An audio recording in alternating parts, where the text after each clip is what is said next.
নমস্কার বন্ধুরা, আজকে আপনাদের সঙ্গে শেয়ার করব ডুমুরের রেসিপি। সর্বপ্রথমে আমি পরিষ্কার জলের ভিতর হলুদ লবণ জল গুলিয়ে নিয়েছি। তারপরে কিন্তু আমি ডুমুরগুলো কেটে ওর ভিতরে সুন্দরভাবে ধুয়ে নিয়েছি। তারপর ডুমুরের সঙ্গে আমি ছোট ছোট করে আলু কেটে নিয়েছি। এখন দেখুন, ডুমুরের কিন্তু কষ থাকে, এই জন্য হলুদ জলে দিলে ডুমুরটা কালো হয় না।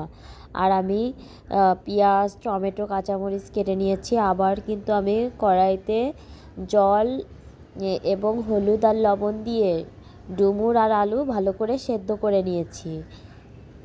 এটা সেদ্ধ করে নিলে রান্নাটা অনেক তাড়াতাড়ি হয়ে যায় আর খেতেও কিন্তু অনেক সুস্বাদু লাগে। এই জন্য এখনই আমি কড়াইতে তেল দিয়ে চিংড়ি মাছগুলো ভেজে নেব হলুদ লবণ মাখিয়ে।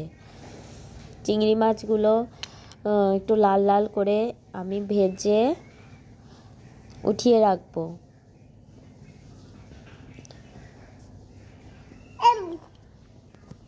এই দেখুন, আমি কিন্তু সুন্দরভাবে চিংড়ি মাছগুলো ভেজে নিয়েছি।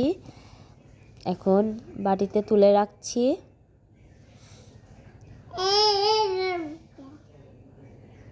এরপরে ওই তেলের ভিতর আমি জিরা আর 2টা তেজপাতা ফোড়ন দিয়ে দিচ্ছি। তারপর দিয়ে দিচ্ছি পেঁয়াজ কুচি, 1 বাটি মতন আমি পেঁয়াজ কুচি করে নিয়েছিলাম। এখন ওইটা একটু হালকা লালচে করে ভেজে নেব।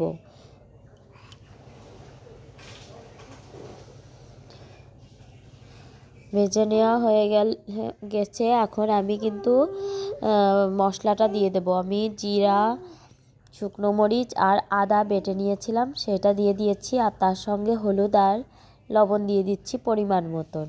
এখন দিয়ে দেব টমেটো আর কাঁচামরিচ। এটা দিয়ে কিন্তু মশলাটাকে সুন্দরভাবে কষিয়ে নেব। তারপরে দিয়ে দেব সেদ্ধ করে রেখেছিলাম সেই আলু আর ডুমুর।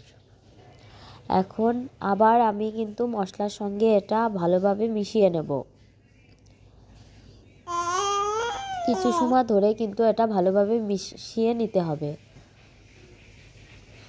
এই যে আমি মশলা করে নিয়েছিলাম শিলপাটায়, সেটা দেখাচ্ছি। এই মশলাটা কিন্তু আমি দিয়েছি শুধু। আর এখন দিয়ে দিচ্ছি একটু জিরে গুঁড়া। দেখুন, এটা কিন্তু একটু সময় নিয়ে কষিয়ে নিতে হবে। তারপরে দিয়ে দিচ্ছি জল, একটু গরম জল, গরম জল দিলে কিন্তু অনেক তাড়াতাড়ি রান্নাটা হয়ে যায়।